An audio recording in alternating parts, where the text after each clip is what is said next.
Amin.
Ada konsekuensi yang mungkin akan kita terima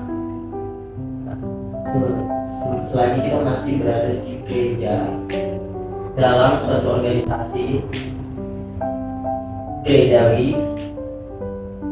Itu kan sebuah panggilan, artinya jika jika Tuhan memanggil kita untuk jadi salah satu pengurus gereja dan organisasi gereja itu sendiri, artinya kita harus taat dalam panggilan itu. Sebisa mungkin kita tidak berbalik dari panggilan itu atau tidak mengecewakan dari panggilan Tuhan itu sendiri. Jika kita melakukan kesalahan atau melenceng dari panggilan itu, ada konsekuensi yang diterima, yang akan kita terima. Dalam dari konsekuensinya itu dijelaskan di penjara, yaitu persepsi masing-masing negara kita penjara itu seperti apa. Saya sendiri tidak mau memaknai ayat ini sebagai bentuk hukuman atau ancaman dari penyampaian ini untuk kita yang tidak setia dalam panggilan Tuhan di dalam gereja. Saya tidak memaknai seperti itu, tapi setidaknya ketika kita mengkhianati panggilan Tuhan itu dari gereja, ada konsekuensi yang berat. Dan di ayat 2-nya, hendaklah kamu selalu mendapat silakan lembut dan sabar, berikanlah kasih dalam hal yang saling membantu. Dalam ayat 2 ini saya sendiri bisa memaknainya sebagai di organisasi OMK, lingkup sosial gereja, kita tidak bisa membuat keputusan itu tuh harus dilaksanakan. Kita tidak bisa menekan seseorang untuk melakukan hal ini, aturan ini itu harus ikut. Kalau di organisasi profesional yang sering kita temui di luar sana, bawahan akan tunduk terhadap atasan kalau tidak ada konsekuensi yang diterima dari bawahan itu. Sedangkan kalau di organisasi pasti ada hierarki itu, dari bawah ke atas, pasti ada dari ketua ini. Jika di organisasi gereja ada yang tidak setuju dengan ini, putusan dengan itu, dengan mudahnya mereka itu, menurut pengalaman saya sendiri lah ya, dengan mudahnya mereka itu untuk istilahnya sakit hati atau kecewa dan berpaling dari gereja itu sendiri. Dengan mudahnya mereka akan tidak lagi gabung, akan mencari komunitas lain. Dengan mudah itu salah satu kesulitan yang ada di organisasi sosial gereja.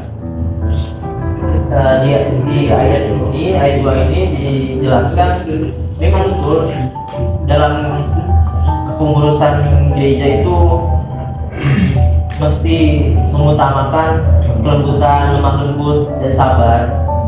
Karena kita tidak bisa menuntut seseorang untuk akan taat terhadap suatu peraturan yang kita buat. Kuncinya memang sabar, karena untuk orang-orang gereja bisa aktif, khususnya OMK lah, jangan ngomong gereja. Untuk OMK bisa aktif itu karena bukan peraturan atau sistem organisasinya yang baik, tapi memang kesadaran dari diri sendiri untuk ikut andil dalam setiap hidup di gereja. Artinya ada kesadaran itu tuh, kalau nggak ada aku, teman-teman lain bahkan nggak saksi ini gitu. Gambarnya seperti itu. Intinya sih kayak gitu sih, kita harus sabar. Kalau kita nggak bisa marah-marah gitu, mereka bakal cepat hilang. Arti dalam sebuah kebersamaan dalam satu Tuhan, satu iman, satu baptisan yang dikutip dari ayat 5, menurut kami itu sebuah ayat tentang pertemanan juga berorganisasi dalam gereja, contohnya sekami atau orang muda Katolik, dan juga termasuk calon istri yang harus seiman dan satu Tuhan. Dari kalau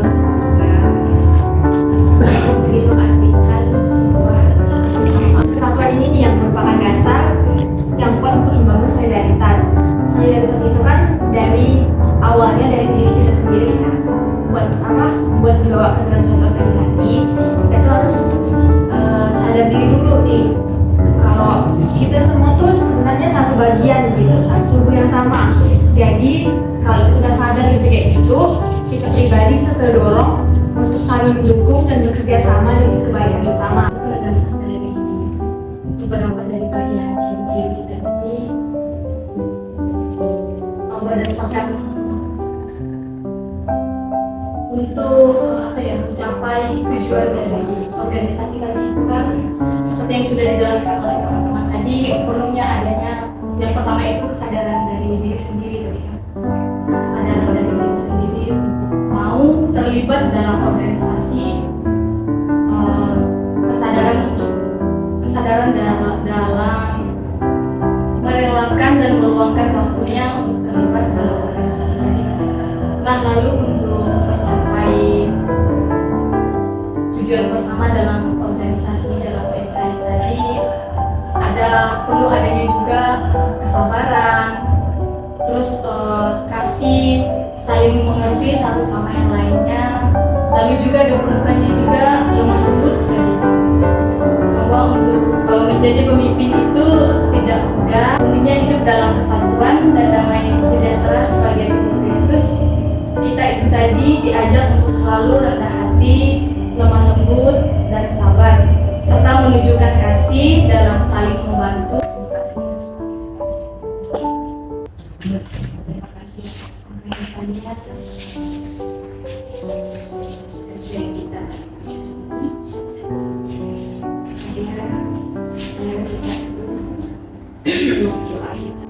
Mari kita siapkan hati kita kirim kita kita angkat tangan Yesus Kristus dalam Bapa dan Yesus. Amin.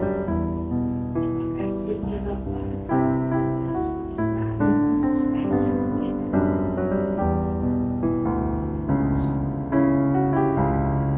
Semoga yang kami sharingkan, diskusikan bagi kami Katolik serta agnes. Semoga mereka dapat menjalankan tugas mereka dengan baik, sebagaimana mereka akan dikasih oleh Tuhan terus hidup. Doa ini kami serahkan di atas hasilmu Kristus Tuhan kami. Amin. Amin.